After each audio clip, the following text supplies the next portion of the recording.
శ్రీకృష్ణుడు జన్మించింది శ్రావణ బహుళ అష్టమి. అంటే అష్టమి తిథి, అలాగే అర్ధరాత్రి సమయంలో రోహిణి నక్షత్రంలో, అది కూడా కారాగారంలో ఈ రకంగా అవతరించడంలో ఆంతర్యం ఏమిటి? శ్రీకృష్ణ పరబ్రహ్మణే నమః. కృష్ణం వందే జగద్గురుం.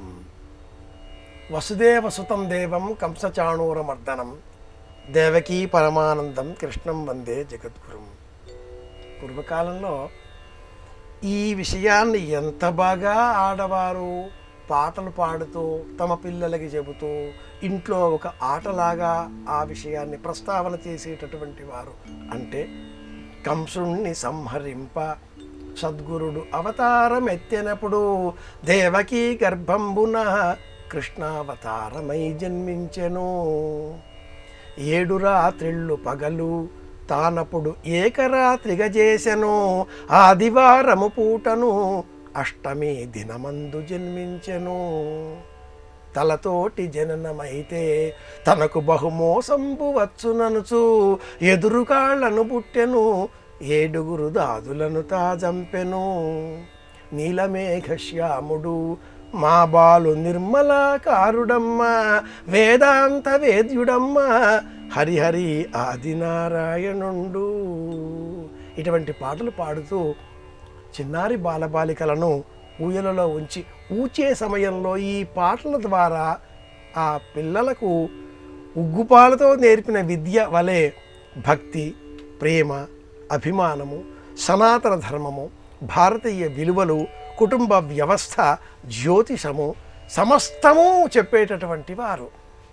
కృష్ణ పరమాత్ముడు అష్టమి నక్షత్రం తిథి, రోహిణీ నక్షత్రం, ఆదివారం, అర్ధరాత్రి, చెరసాల, కృష్ణపక్షం, శ్రావణ మాసం, ఇంత నేపథ్యం అంటే రాత్రికాలం ఎక్కువ పగటి కాలం తక్కువ ఉన్నటువంటి సమయంలో దక్షిణాయనంలో జన్మించడంలో ఉన్న ఆంతర్యం ఏమిటి? కంసులకు సంబంధించి దేవకీదేవి స్వంత చెల్లెలు కాదు, అన్నదమ్ముల పిల్లలు. రాజ్యాధికారం వసుదేవునకు లేదు.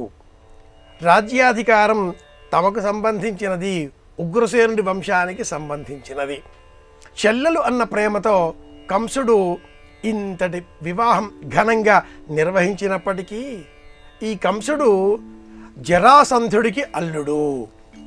జరాసంధుడు, కృష్ణుడు వీరిద్దరూ జన్మజన్మల విరోధంగా చెప్పుకోవాలి.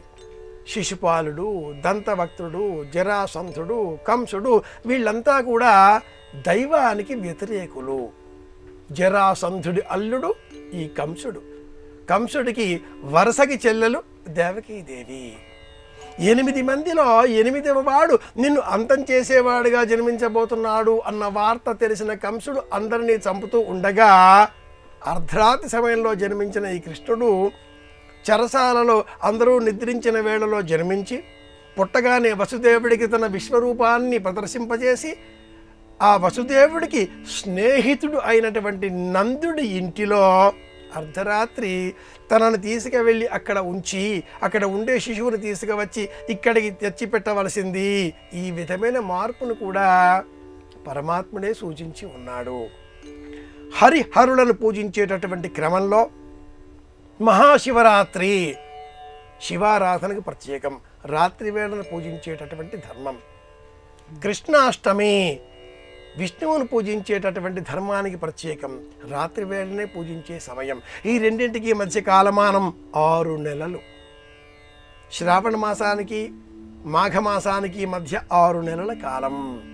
సంవత్సరాన్ని 2గా విభజించేటటువంటి పక్షంలో రాత్రికాలం ఎక్కువ ప్రాతినిధ్యం వహించే విధంగా కృష్ణ పరమాత్ముడు ఇలా అర్ధరాత్రి వేళ తాను పుట్టకంటే ముందే తనను చంపడం కోసం ఎంతోమంది వేచి ఉన్నారే అనేటటువంటి సమయంలో జన్మించి ప్రతి కష్టాన్ని ధీటుగా ధాటిగా ఎదుర్కొని పెరిగి పెద్దవాడై ప్రపంచానికి జగద్గురువుగా భాషించి ఉన్నాడు. మనమంతా కూడా నేటికి కృష్ణం వందే జగద్గురుం అనే సంకల్పం చేస్తాం. కనుక ఈ నేపథ్యంలోనే కృష్ణుడు ఇలా జన్మించవలసి వచ్చింది అని మనకు భాగవతం 10వ స్కంధం ప్రత్యేకంగా తెలియజేస్తుంది.